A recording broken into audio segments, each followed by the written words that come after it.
Hello students, Hindi की इस online कक्षा में आपका एक बार फिर से स्वागत है। बच्चों, आज हम कक्षा 9 की क्षितिज पुस्तिका से नए चैप्टर का अध्ययन करेंगे जिसका नाम है रसखान और उनके सेवैये। तो चलिए बच्चों, इसकी शुरुआत करते हैं। पहला सेवैया इस प्रकार है। मानुष हो तो वही रसखानी, बसो ब्रज गोकुल गाँव के ग्वारन। जो पशु हो तो कहाँ बस मेरो, चोरो नित नंद की धेनु मंजारन। बच्चों, यहाँ पर जो मानुष शब्द है उसका अर्थ है मनुष्य, हो यानी कि होना, बसो का अर्थ है बसना, ग्वारन का अर्थ है ग्वालों के यानी कि, और पशु का अर्थ है पशु। कहाँ बसो मेरो का मतलब होता है मेरा वश न होना, चोरो मतलब चरना। तो चलिए इन पंक्तियों का अर्थ जान लेते हैं।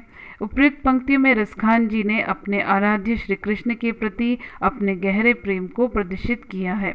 वो कहते हैं कि अगर मुझे अगला जन्म मनुष्य का मिलता है तो मैं गोकुल गांव में एक ग्वाले के रूप में रहना चाहूँगा, और अगर मुझे अगला जन्म पशु का मिलता है तो मैं नंद बाबा की गायों के बीच में रहकर चरना चाहूँगा, क्योंकि उनको चराने वाले श्री कृष्ण हैं। अगली पंक्तियाँ। पाहुन हो तो वही गिरी को, जो ध्यो कर छत्र पुरंदर धारन। जो खग हो तो बसेरो करो, मिली कलिंदी कुल कदम की डारन। अर्थात रसखान इन पंक्तियों के माध्यम से कहते हैं कि अगर मैं अगले जन्म में मनुष्य या पशु बनने के बजाय पत्थर बनता हूँ तो मैं उसे गोवर्धन पर्वत का पत्थर बनना चाहूँगा।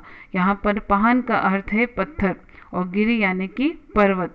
तो जो इस पंक्ति के माध्यम से रसखान कवि कहते हैं कि यदि मुझे अगले जन्म में पत्थर बनने का मौका मिलता है तो मैं उसी गोवर्धन पर्वत का पत्थर बनना चाहूँगा जिसे भगवान श्री कृष्ण ने अपनी तर्जनी उंगली से उठाया था।